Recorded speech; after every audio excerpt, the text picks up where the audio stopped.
अप्रैल से नया financial year शुरू हो चुका है और इसी के साथ सरकार के लिए भी एक गुड न्यूज है। देश की अर्थव्यवस्था ने वित्तीय वर्ष 2024-25 की चौथी तिमाही में जबरदस्त परफॉर्म किया। इसके चलते आखिरी महीने मार्च में जीएसटी कलेक्शन में 9.9% की बढ़ोतरी हुई और ये 1.94 लाख करोड़ रुपए तक पहुंच गया, जो साल 2017 के जुलाई में जीएसटी प्रणाली की शुरुआत के बाद से दूसरा सबसे बड़ा कलेक्शन है। पिछले साल मार्च के मुकाबले ये कलेक्शन 10% ज्यादा है। जीएसटी कलेक्शन के आंकड़े बताते हैं कि इंडियन इकोनॉमी यानी कि भारतीय अर्थव्यवस्था सही ट्रैक पर चल रही है। पिछले साल अप्रैल में अब तक का सबसे ज्यादा 2.10 लाख करोड़ रुपए का कलेक्शन किया गया था। मार्च में जीएसटी के बम्पर कलेक्शन से ये जाहिर होता है कि पिछले वित्त वर्ष की चौथी तिमाही में खपत में कमी नहीं बल्कि बढ़ोतरी रही।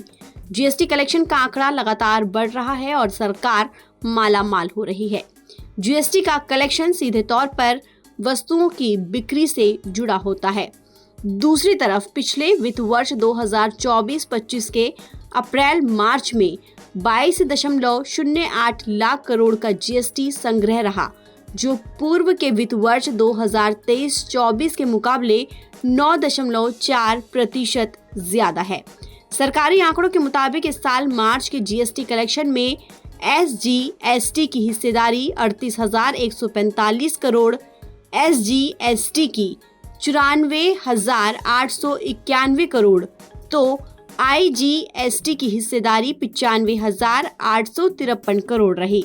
सेस के मद में 12,253 करोड़ रुपए वसूले गए।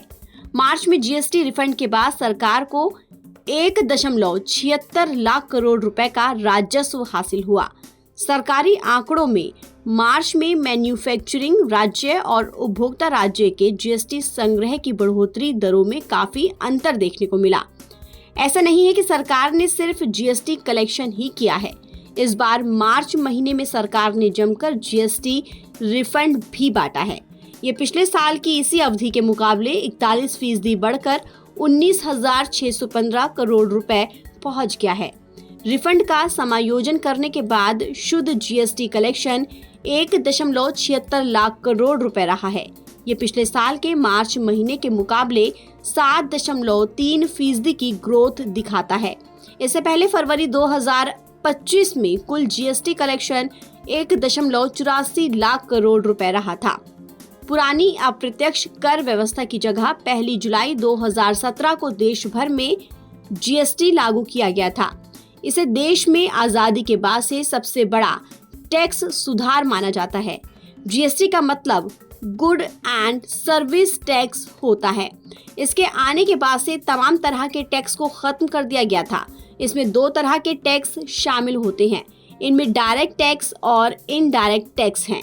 पहले राज्य और केंद्र सरकार के कर अलग अलग थे, लेकिन जीएसटी के आने के बाद से एक ही टैक्स कर दिया गया है। ताज़ा अपडेट के लिए आप बने रहिए एनबीटी ऑनलाइन के साथ।